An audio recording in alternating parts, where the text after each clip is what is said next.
En ocasiones, el mundo de los juegos suele ser gracioso, no tanto por las hilarantes decisiones administrativas de Konami, sino porque a veces se imita a la vida real. Desde siempre, la industria ha funcionado como una compañía de negocios. En la jefatura, regodeándose con sus socios, tienes a la escena AAA, quienes suelen hacer comentarios sobre sus nuevos yates y mansiones, y sobre despedir a Timmy por mirarlos por más de 3 segundos.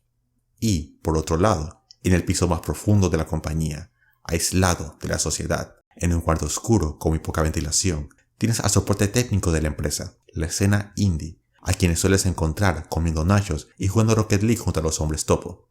Pero, en los últimos años, las cosas han cambiado, y es que está rodeado de magma, le dio nuevas ideas a la escena indie, y lo inspiró para hacer juegos que han revolucionado al mundo en más de una ocasión.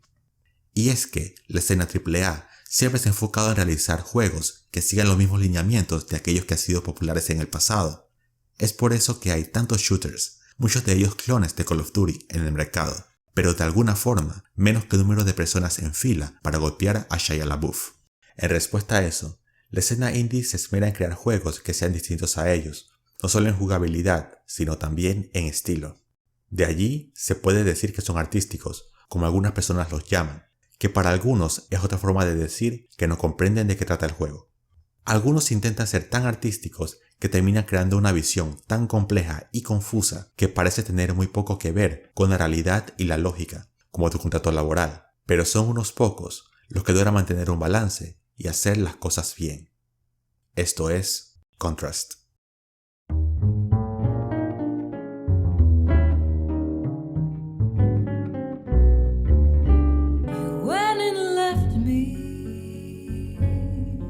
But you never really leave me, no matter what I do.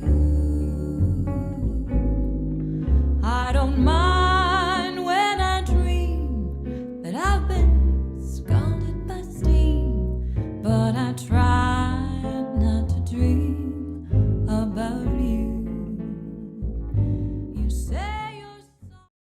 Definitivamente sabes que te has metido con un juego indie cuando el comienzo no tiene sentido. El juego abre con una niña llamada Didi conversando con su madre, que es una sombra, para luego introducir a su amiga llamada Dawn, a quien solo ella puede ver. Como cualquier chica de su edad, Didi decide dar una vuelta a la mitad de la noche, asistida por Dawn, a quien controlas, y posee la habilidad para transformarse en sombra cuando ella lo desee. Con esta habilidad, puedes manipular los objetos en el mundo 3D para crear sombras para usar como plataformas, así como de las cosas que suceden en el ambiente nocturno de las calles de la ciudad, pero sin borrachos ni peleas con la policía. Lástima, hubiera sido útil el escupitajo de un borracho. Te darás cuenta, al poco tiempo de jugar, que el mundo está basado en los años 20, y el juego no tiene reparación en mostrarlo, con su música jazz que toca durante gran parte del juego, y la poca iluminación de sus calles misteriosas. Además, la trama insiste en llevarte a lugares icónicos como los lounge de jazz, el circo y la puerta de un burdel, de la cual no puedes pasar. Oye, no te sientas mal. Si te quedas mirando a la puerta con ojos tristes por un tiempo, te ganarás un trofeo por tus molestias. Pervertido. Este extraño mundo no está de adorno, ya que el juego lo utiliza creativamente para sus rompecabezas y plataformas. Puedes experimentar libremente con los objetos hasta alcanzar la posición de las sombras que requieras, sin necesidad de ser exacto. Después que puedas llegar a tu destino, lo que hayas hecho es completamente válido. En ciertas ocasiones, el juego lo hace por ti, cuando tocas un objeto blanco flotante y aparece una escena con sombras gigantes de los personajes, donde puedes divertirte siguiendo las poses de los personajes y los movimientos que hacen para crear plataformas donde apoyarte, probando así tu timing y destreza, escalar con agilidad y ahínco para llegar a la cima, y luego sentirte feliz cuando finalmente alcanzas ese gran premio. Todo esto mientras ellos tienen una fuerte discusión y ves sus vidas desmoronarse frente a tus ojos. Y luego recoger sus lágrimas para ganar puntos y dominar a tabla de posiciones.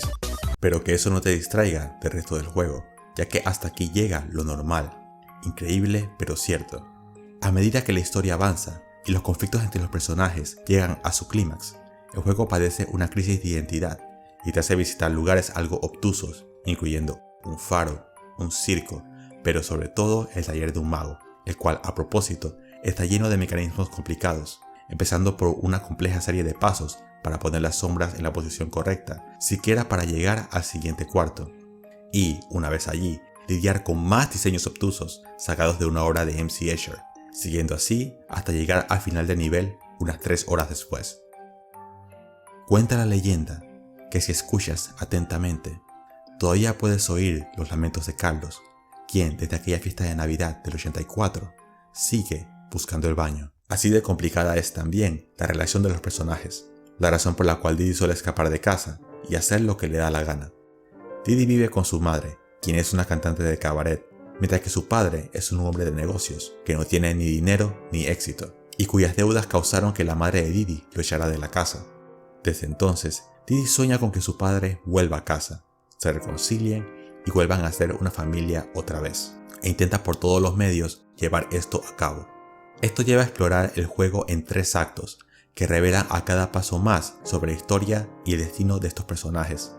Sí, el juego es un poco pesado en cuanto a historia, pero no te preocupes, no hay perdedero, ya que en todo momento se te indica qué hacer, con títulos como entra al cabaret o repara el barco mecánico. Y cuando el juego se pone extraño, bueno, más extraño, diría, ¿por qué sigues jugando esto? Esto lo digo porque el mundo de por sí es raro. Sí, y no es porque se basa en los años 20, con su cabaret y extraño acento gángster, sino porque las calles suelen terminar en un vacío, como una nebulosa, donde hay objetos como sillas y faroles flotando, y otros glitches disfrazados de arte, además de parecer un nivel de Smash Bros. Pero sí es obvio que la manera en que el mundo está dispuesto representa una metáfora. 2 personajes reales viviendo en un mundo de sombras, las calles incompletas que flotan en un vacío, las peleas constantes entre los personajes. Parece muy obvio que se trata del próximo single de Adele, pero aparte de eso, se puede interpretar, o por lo menos yo lo pongo así, como la negligencia de los padres desde el punto de vista de un hijo, donde los problemas y obstáculos en sus vidas hacen que no le presten la debida atención a sus hijos. Esta es una forma poética y creativa de ponerlo, donde te obliga a reflexionar sobre estos temas, a interactuar y adentrarte más en ellos a medida que sigues la historia.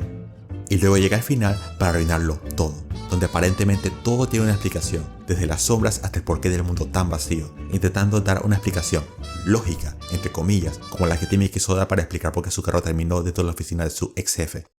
Pero, en fin, es verdad que el mundo de los juegos indie es peculiar, y si bien se identifica como arte, entonces, definitivamente, Contrast es una muestra fiel de lo que significa ser indie, con sus buenas y malas cosas. Es capaz de crear mundos fuera de lo común, que pueden ser más confusos que creativos, así como una jugabilidad algo peculiar, para a la vez utilizarlos para contar historias desde otra perspectiva, e incluso permitir que tan solo con jugarlos te permita sentir el mensaje, sea lo que sea que eso signifique. Pero es bueno, sobre todo cuando un juego te ofrece una experiencia que te afecta como persona, es decir, te enseña una lección que te convierte en una mejor persona y es útil para tu diario vivir. No te puedes convertir en sombra, deja de chocarte contra la pared.